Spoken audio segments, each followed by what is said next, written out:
بسم اللہ الرحمن الرحیم الحمد للہ الذی لا یبلغ مدحتہ القائلون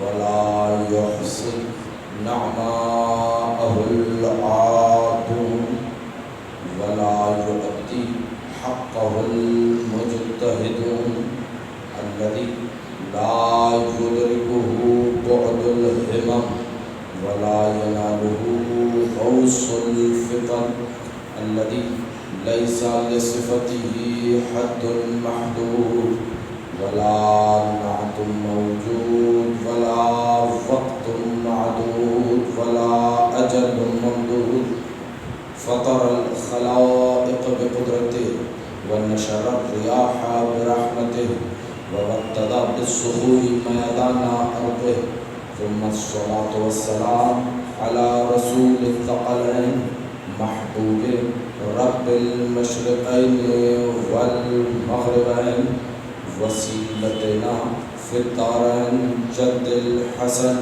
والحسين أبي القاسم محمد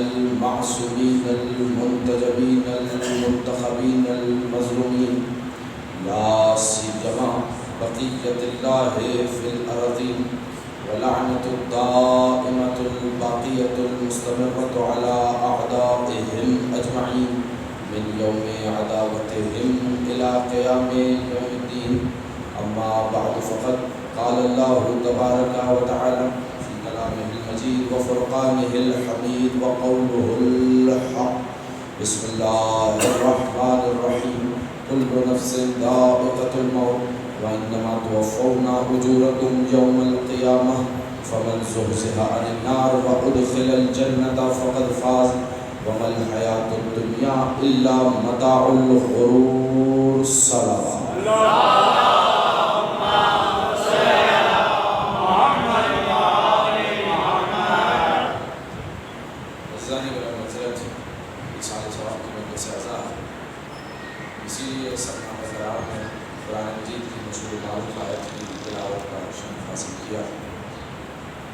اگرچہ مجلس سے ایصال ثواب ہے اور آپ حضرات روزے سے ہیں، لیکن اس یقین کے ساتھ آپ حضرات سے مخاطب ہوں کہ آپ فرش عزا پہ بیٹھے ہوئے ہیں اور عرش والے حسرت سے آپ کو تک رہے ہیں۔ لہٰذا اب دیکھیے روزے میں اگر میں بھی بول رہا ہوں تو تھوڑا سا آپ لوگوں کو بھی بولنا پڑے گا ساتھ ساتھ تاکہ ایک سلسلہ کلام آگے بڑھ سکے۔ بہرحال فرشتہ اجل کا ازل سے اٹل فریضہ ہے کہ وہ خدائے لم یزل کے اس لا یزال امر کو نافذ العمل کرتا ہے۔ فرشتہ اجل کا ازل سے اٹل فریضہ ہے کہ وہ خدائے لم یزل کے اس لا یزال امر کو نافذ العمل کرتا رہتا ہے۔ اور ایک اور بات ذہن میں رہنی چاہیے کہ جو مفہوم موت کا ہمارے ہاں بیان ہوا ہے، ہمارے ہاں احادیث میں بیان ہوا ہے، بڑی ذمہ داری کے ساتھ عرض کر رہا ہوں کہ کسی اور کے یہاں اس طریقے سے مفہوم بیان نہیں ہوا، اس لیے کہ کسی نے فنا ہو جانے کو موت سمجھا ہے، کسی نے ختم ہو جانے کا موت سمجھا ہے، عدم کی گھاٹی میں اتر جانے کا نام موت سمجھا ہے، مگر ہمارے ہاں موت کو موت نہیں کہا جاتا، انتقال کہا جاتا ہے۔ یہ بات ہے، یہ لفظ ہمارے یہاں ایسے نہیں آیا، روایات سے اخذ شدہ ہے، روایات سے مقتبس ہے یہ لفظ۔ اور میں کیسے کہہ رہا ہوں، اگر بیدار ہو جائے تو ایک روایت آپ کی خدمت میں عطیہ کر دوں۔ اور دیکھیں روزے سے ہوں تو اس لیے جو روایت سناؤں گا بڑی ذمہ داری کے ساتھ سناؤں گا۔ تو روایت میں بڑے امام جعفر صادق علیہ السلام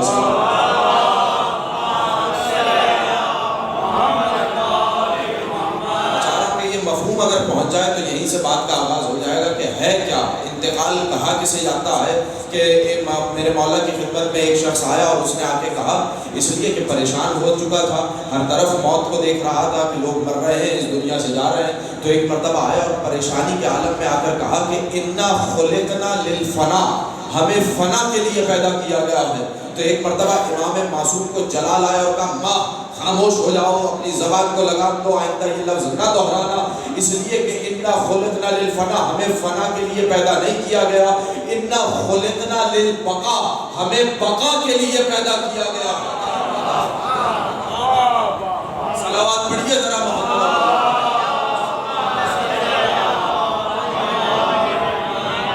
ہمیں فنا کے لیے نہیں، ہمیں بقا کے لیے پیدا کیا گیا ہے، ہمیں ہمیشہ رہنے کے لیے پیدا کیا گیا ہے۔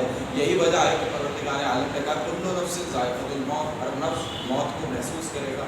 وَإِنَّمَا تُوَفَّوْنَ أُجُورَكُمْ يَوْمَ الْقِيَامَةِ، لیکن دیکھو ہم تمہیں تمہارے اعمال کی جزا قیامت کے روز دیں گے۔ توجہ فرمانی، إِنَّمَا تُوَفَّوْنَ أُجُورَكُمْ يَوْمَ الْقِيَامَةِ، اور وہ جزا کیا ہے؟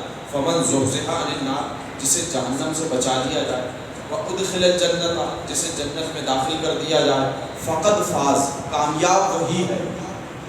توجہ فرمائیے، دیکھیے ایک پیمانہ کیا قرآن کی آیت نے، پہلے کہا کل نفس ذائقۃ الموت، پھر کہا کہ انما توفون اجورکم یوم القیامہ، ہم قیامت کے روز، ابھی آیت کے ترجمے کے مرحلے سے گزر رہا ہوں، ذرا سا اگر آپ میرے ساتھ سفر کریں گے تو انشاءاللہ نتیجہ آئے گا انما توفون اجورکم یوم القیامہ، کہ ہم تمہیں تمہارے اعمال کی جزا قیامت کے روز دیں گے۔ فمن زحزح عن النار، جسے جہنم سے بچا لیا جائے، وادخل الجنۃ، جسے بھی جنت میں داخل کر دیا جائے، فقد فاز، کامیاب وہی ہے۔ اس کا مطلب یہ ہوا کہ معلوم کیسے ہو کہ کون کامیاب ہے اور کون ناکام ہے؟ یہ معلوم ہوگا قیامت کے روز۔ توجہ بھائی، سامنے آیت ہے، آیت کا ترجمہ کیا ہے، سامنے کی بات کر رہا ہوں، کوئی نئی بات اس میں پیش نہیں کر رہا آپ کی خدمت، بالکل سامنے کی بات عرض کر رہا ہوں کہ فمن زحزح عن النار وادخل الجنۃ فقد فاز، جسے بھی جہنم سے بچا لیا جائے، توجہ فرمائیے گا، جسے جنت میں داخل کر دیا جائے وہی کامیاب ہے۔ تو کوئی دنیا کا انسان دنیا سے جاتے ہوئے اپنی کامیابی کا دعویٰ نہیں کر سکتا، مگر یہ وہ لوگ ہیں جو ہدایت لینے کے لیے آتے ہیں، تو وہ اور ہوتے ہیں جو ہدایت دینے کے لیے آتے ہیں، اس لیے کہ ہم لوگ وہ ہیں کہ جو دنیا سے جاتے ہوئے کامیابی کا دعویٰ نہ کر سکے، اور میرا مولا وہ ہے کہ جب سر پہ ضربت لگی ہے تو سجدے میں کیا کہا؟ فزت برب الکعبہ، رب کعبہ کی قسم علی کامیاب جا رہا۔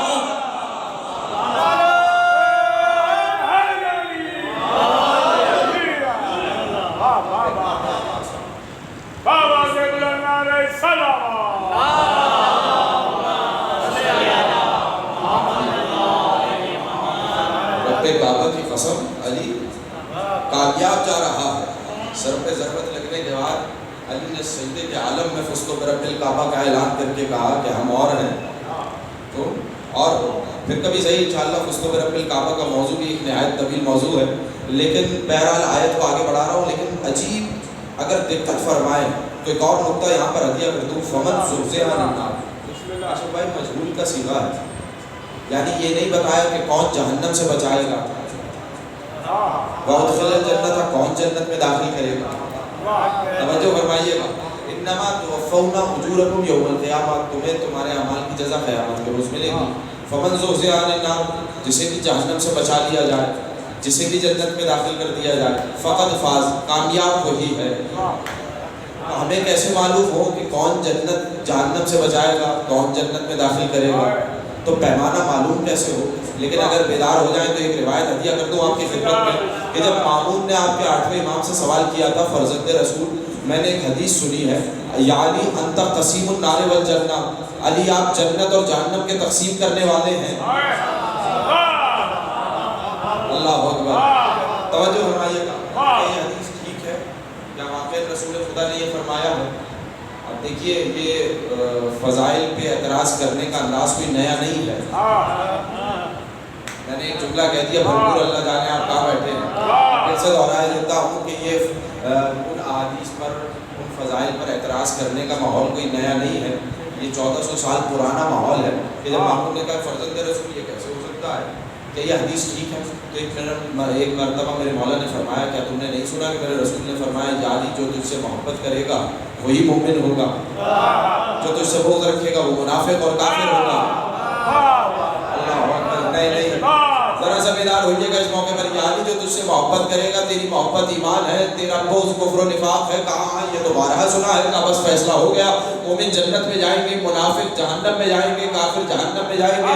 یہ کہہ کے ایک مرتبہ میرے امام کھڑے ہوئے اور دربار سے جانے لگے.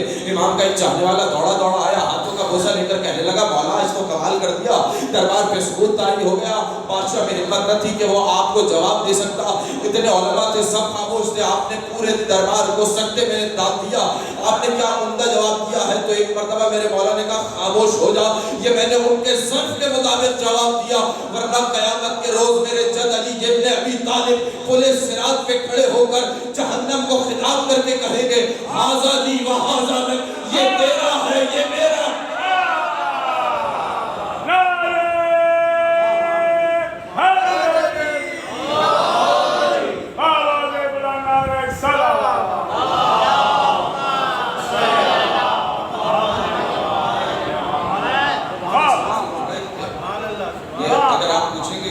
سے بتائیے تو آپ جائیے علماء سے سوال کیجئے کہ وقفہم انہم مسئولون, مفسرین سے سوال کیجئے اس آیت کی تفسیر کیا ہے. وقفہم انہم مسئولون, انہیں روکو, ان سے بھی سوال کیا جائے گا. قیامت کا ماحول ہے, ہنگام ہی ہنگام ہے, بھوکی بھوک ہے, پیاس ہی پیاس ہے, اور اولین و آخرین کے تمام افراد تمام مخلوق کا ادھر اس موقع پر جمع ہے. اور اس وقت اعلان ہوگا, ندا ہے کہ وقفہم انہم مسئولون, انہیں روکو, ان سے ابھی سوال کیا جانا ہے. اچھا, فرشتے انہیں روکیں گے, کہیں گے رک جاؤ ابھی ایک سوال باقی ہے. کہا اب کون سا سوال باقی ہے؟ نامہ اعمال تو ہمارے ہاتھ میں آ چکا. خصوصی توجہ نہیں, ابھی آپ خاموش ہیں, تھوڑا سا بیدار ہوئیے گا. وقفہم انہم مسئولون, انہیں روکو, ان سے بھی پوچھا جائے گا. کہا کون سا سوال باقی ہے؟ نمازیں دے چکے, روزے کا حساب ہو چکا, زکوٰۃ کا حساب ہو چکا, خمس کا حساب ہو چکا, نیت کا حساب ہو چکا, اخلاص کا حساب ہو چکا, عبادتوں کا حساب ہو چکا, رکوع کا حساب ہو چکا, سجود کا حساب ہو چکا, ذکر کا حساب ہو چکا, فکر کا حساب ہو چکا. ہر شے کا حساب تو دے کر آئے ہیں. اب یہ کون سا حساب باقی ہے, یہ کون سا سوال باقی ہے؟ ہم نے اتنی عبادتیں کی ہیں, روزے رکھے ہیں, حج کیا ہے, نمازیں پڑھی ہیں, روزے رکھے ہیں, تو کون سا حساب باقی ہے؟ کہا روکو, ان سے ابھی ایک اور سوال کیا جانا ہے. کہا اب کون سا سوال باقی ہے؟ کہا جتنی عبادتیں کر کے آئے ہو ان کی قبولیت کی سند بھی ساتھ لے کر آئے ہو.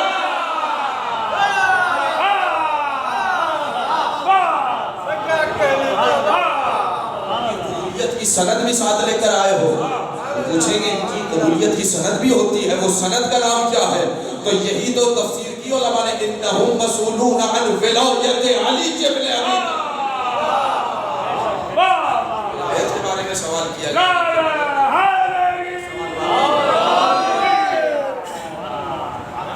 جزاک اللہ, بہت شکریہ.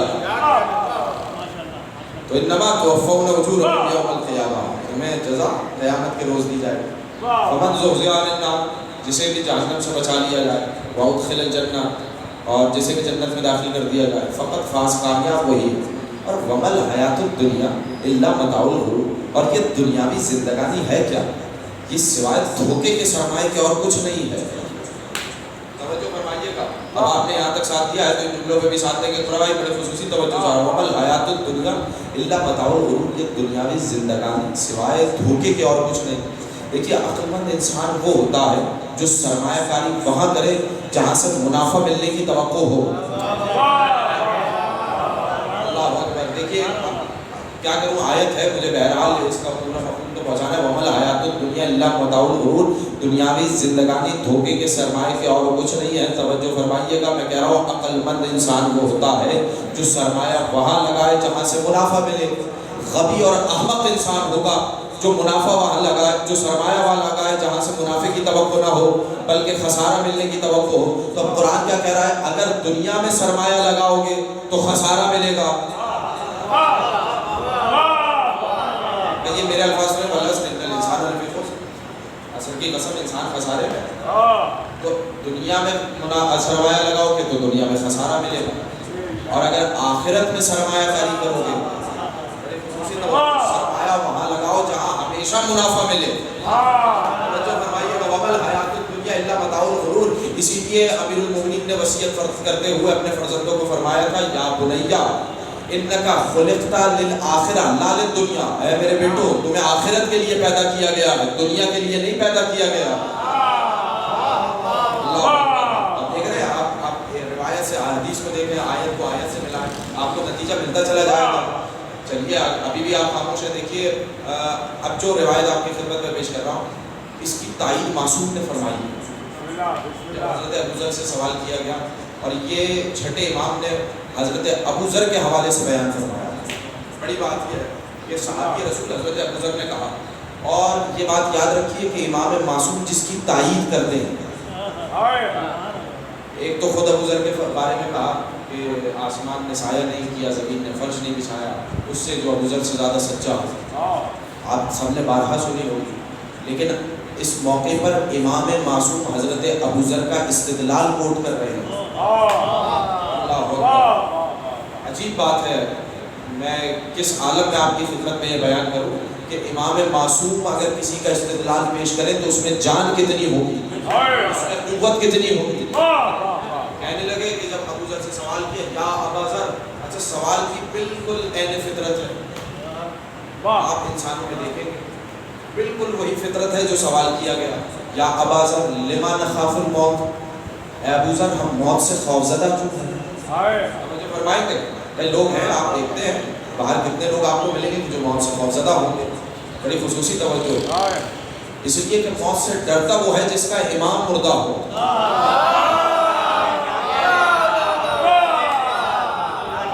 میں نے بالکل لگایا، اللہ جانے آپ خاموش بیٹھے ہیں، موت سے ڈرے وہ جس کا امام مردہ ہو۔ ہم نے مردہ اماموں کا دامن نہیں تھاما، ہم نے تو اس امام کا دامن تھاما ہے کہ جس کے وسیلے سے خضر و حیات، خضر و مسیحا کو حیات کی بھیک عطا ہوئی ہے۔ فرمایا یا ابا ذر لما نخاف الموت، اے ابو ذر ہم موت سے خوفزدہ کیوں ہیں، ہمیں موت سے ڈر کیوں لگتا ہے؟ تو کیا عمدہ جواب دیا، کہنے لگے جملہ یاد ہے میرا جو ابتدائی استدلال میں پیش کیا تھا، کہنے لگے لأنکم امرتم الدنیا وخربتم الآخرہ، تم موت سے خوفزدہ اس لیے ہو کہ تم نے دنیا کو آباد کر دیا، آخرت کو ویران کر دیا۔ اور کوئی عقل مند شخص آبادی سے ویرانے میں جانا پسند نہیں کرتا۔ تو ایک عام مزاج پتہ چلا لوگوں کا کیا ہے، موت سے خوفزدہ کیوں ہے، اس لیے کہ سرمایہ وہاں لگا ہے، دنیا میں سرمایہ لگا ہے، تو اب معلوم ہے آخرت میں خسارہ ہے، دنیا کو آباد کیا، آخرت کو ویران کیا، اس لیے موت سے خوفزدہ ہیں۔ مگر کون بتائے ہمیں کہ جینے کے سلیقے کیا ہیں، مرنے کے آداب کیا ہیں؟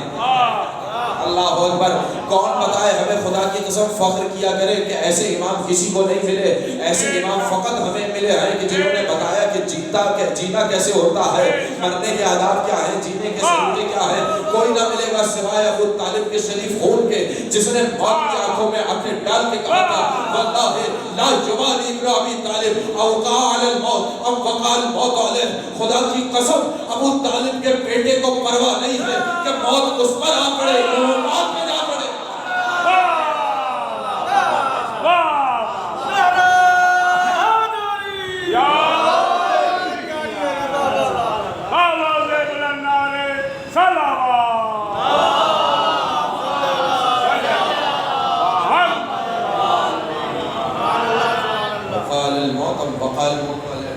ایک دفعہ نہیں کہا، کبھی کہا اللہ ابن ابی طالب آنس بالموت من الصبی بثدی امہ، خدا کی قسم ابو طالب کا بیٹا موت سے اس بچے سے زیادہ مانوس ہے جو بچہ اپنی ماں کی چھاتی سے مانوس ہوتا ہے۔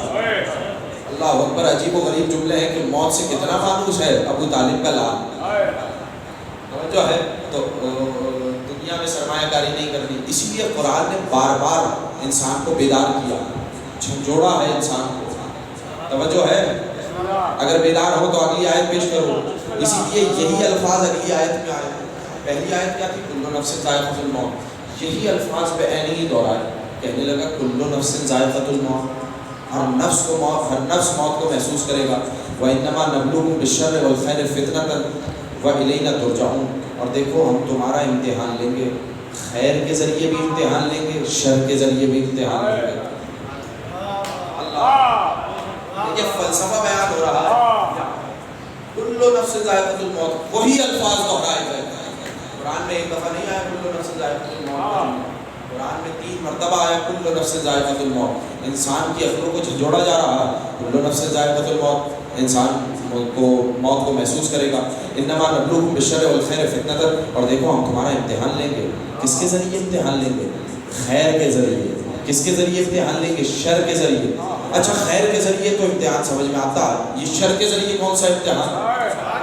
اللہ اکبر، ذرا سے بیدار ہوئیے گا، میں ایک جملے میں وضاحت کر کے آگے بڑھ جاؤں گا۔ ہم تمہارا امتحان لیں گے خیر کے ذریعے بھی، ہم تمہارا امتحان لیں گے شر کے ذریعے بھی۔ تو خیر کے ذریعے بھی امتحان ہوتا ہے، شر کے ذریعے بھی امتحان ہوتا ہے، کبھی صحت دے کے امتحان لیتا ہے، کبھی بیمار کر کے امتحان لیتا ہے، کبھی دے کے امتحان لیتا ہے، کبھی موت دے کے امتحان لیتا ہے۔ وَإِلَيْنَا تُرْجَعُونَ، تو اب 2 باتیں سمجھ میں آئیں کہ ایک امتحان ہونا ہے اور ایک اس کی بارگاہ میں لوٹ کے جانا ہے۔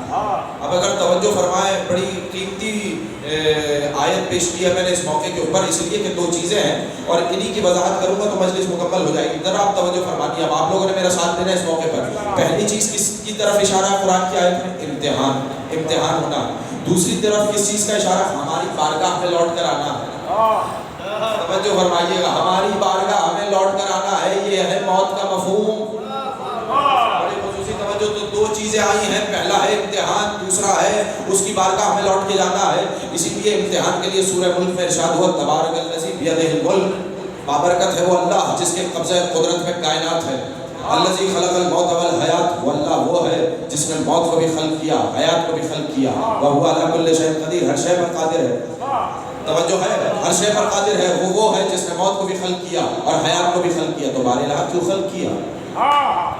توجہ فرمائیے گا، موت کو کیوں پیدا کیا، حیات کو کیوں پیدا کیا؟ تو کہنے لگا تبارک الذی بیدہ الملک وہو علی کل شیء قدیر الذی خلق الموت والحیات لیبلوکم ایکم احسن عملا، تاکہ تمہارا امتحان لے، تمہیں آزمائے، تمہیں پرکھے کہ تم میں بہترین عمل کرنے والا کون ہے۔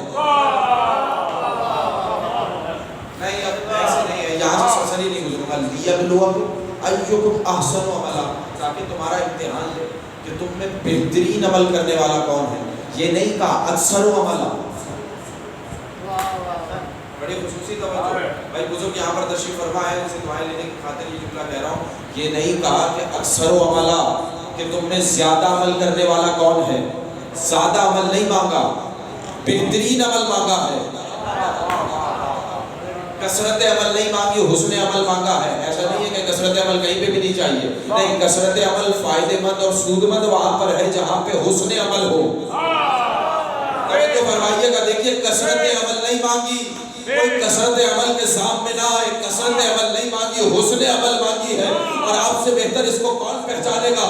کثرت عمل اور ہوتی ہے، حسن عمل اور ہوتی ہے۔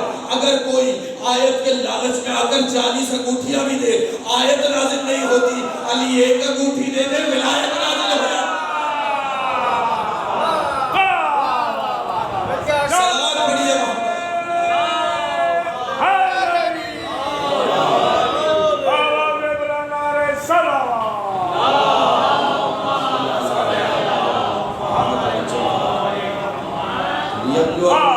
احسن عملا، تاکہ تمہیں آزمائے، تمہیں پرکھے کہ بہترین عمل کون کرنے والا۔ توجہ ہے میری جانب، تاکہ تمہیں آزمائے۔ اچھا بہترین عمل کون کرنے والا ہے؟ افعل تفضیل کا صیغہ ہے، احسن عمل، تم میں بہترین عمل کرنے والا کون ہے؟ توجہ ہے، آپ میری جانب متوجہ ہیں۔ لیبلوکم ایکم احسن عملا، تاکہ تمہیں آزمائے کہ تم میں بہترین عمل کرنے والا کون ہے۔ احسن کا لفظ ہے سپرلیٹو ڈگری، افعل تفضیل کا صیغہ ہے، یعنی بہترین عمل کرنے والا کون ہے۔ اچھا یہ لفظ یہاں پر نہیں آیا، فقط سورہ 3 میں ارشاد ہوا بسم اللہ الرحمن الرحیم والتین والزیتون وطور سینین وہذا البلد الامین لقد خلقنا الانسان فی احسن تقویم۔ تین کی قسم، زیتون کی قسم، طور سینہ کی قسم، اس امانت والے شہر مکہ کی قسم، ہم نے انسان کو احسن تقویم پر پیدا کیا۔ اگر آپ متوجہ نہیں ہیں، تھوڑا سا اگر متوجہ ہو جائے، ماحول بنائے، تو ایک جملہ بڑا قیمتی جملہ ہدیہ کرنا چاہ رہا ہوں اس موقع کے اوپر۔ سورہ ملک میں جب موت کا تذکرہ ہوا، لفظ احسن کا ذکر، ایسا ہے کہ نہیں؟ ابھی آیت پڑھ کے احسن کا ذکر، سورہ 3 میں انسان کی خلقت کا ذکر ہے، تو لفظ احسن کہ خدا بتانا کیا چاہتا ہے؟ عجب نہیں کہ بتانا چاہتا ہو، دیکھو ہم نے تمہارا آغاز احسن بنایا ہے، انجام بھی احسن ہونا چاہیے۔ نہیں ابھی آپ لوگ خاموش ہیں، اسی لیے آغاز حیات میں اذان رکھی، اور انجام میں نواز، تاکہ تم اپنی پوری زندگی اس نمازی کی طرح گزارو جو اذان اور نماز کے درمیان ہوتا ہے۔ صلوات پڑھیں ذرا محمد۔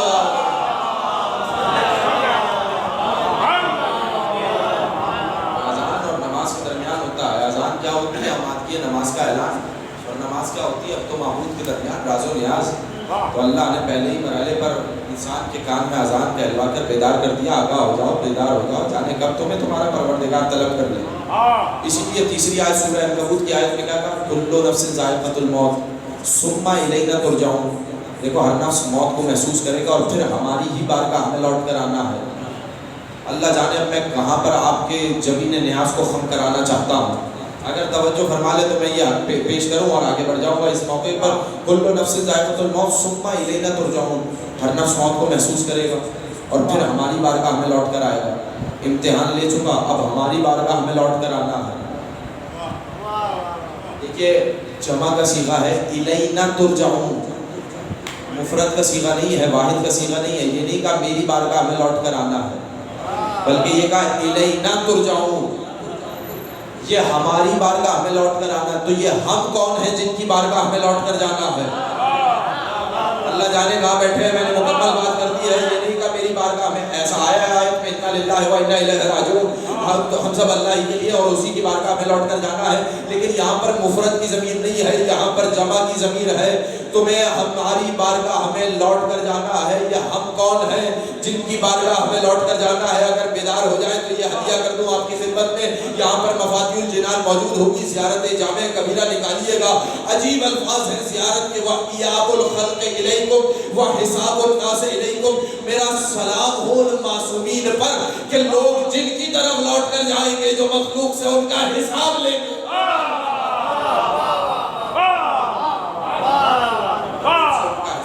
صلوات پڑھیے مل جل کے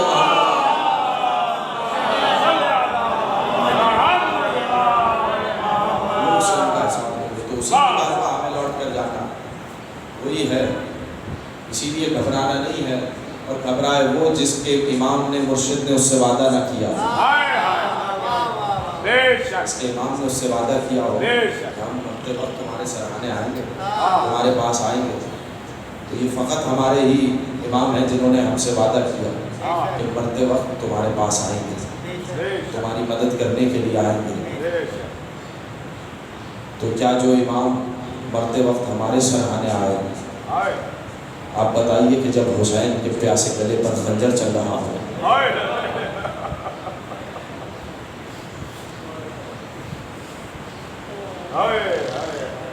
دامن وقت کی گنجائش نہیں ہے، ملا ہے 2-3 جملے بیان کروں گا، لیکن گریہ ویسے کرنا ہے جیسے گریہ کرنے کا حق ہے۔ خدا آپ کو کوئی غم نہ دے سوائے غم مظلوم کربلا کے۔ جب 11ویں محرم کا سورج طلوع ہوا، فوج اشقیہ نے اپنے اپنے لوگوں کو، اپنے اپنے فوجیوں کو دفنایا، لیکن کسی کو یہ خیال نہ آیا کہ یہ نواسہ رسول ہے، یہ علی و زہرا کا بیٹا ہے، اس کی لاش کو بھی دفنا دیتے ہیں، مگر کسی کو خیال نہ آیا۔ جب اسیر کیا جا چکا نا، آپ میری جانب توجہ فرمائیے گا، میں ایک جملہ پڑھتا ہے میں نے، اور اگر یہ جملہ پہنچ گیا تو انشاءاللہ بڑا گریہ ہوگا، بہت ہوئیں گے آپ لوگ، مگر یہ جملے سنتے ہوئے چلے۔ سب کے ہاتھوں میں رسن باندھی گئی، سجاد کے ہاتھوں میں ہتھکڑیاں، پیروں میں بیڑیاں، گلے میں خاردار توپ، کمر میں لنگر، اس عالم میں قیدی بنا کر جب لے جایا جانے لگا نا، تو زینب نے ایک ایک بی بی کو سوار کرایا ہے۔ جب ایک ایک بی بی کو سوار کرا چکی تو اس موقع کے اوپر عجب نہیں کہ فرات کا رخ کر کے کہا، بھیا عباس کہاں ہو تم، مجھے سوار کرایا کرتے تھے، آج آ کر دیکھو زینب کو سوار کرانے والا کوئی نہیں ہے۔ مگر ایک مرتبہ جب زینب سوار ہوئی اور قافلے کو ایک مرتبہ جب مقتل سے گزارا گیا ہے، زینب نے کی نظر جو ہی بھائی کی لاش پہ پڑی، زینب نے اپنے آپ کو اونٹ کی بلندی سے گرا دیا۔ اجرکم اللہ، اجرکم اللہ۔ اللہ جانے آپ نے یہ جملہ کیسے سنا، میں ایک مرتبہ پھر سے دہرا دیتا ہوں، زینب نے اپنے آپ کو اونٹ کی بلندی سے گرایا۔ مجھے بتائیے جس زینب کے ہاتھ بندھے ہو وہ اونٹ کی بلندی سے کیسے زمین پہ آئے؟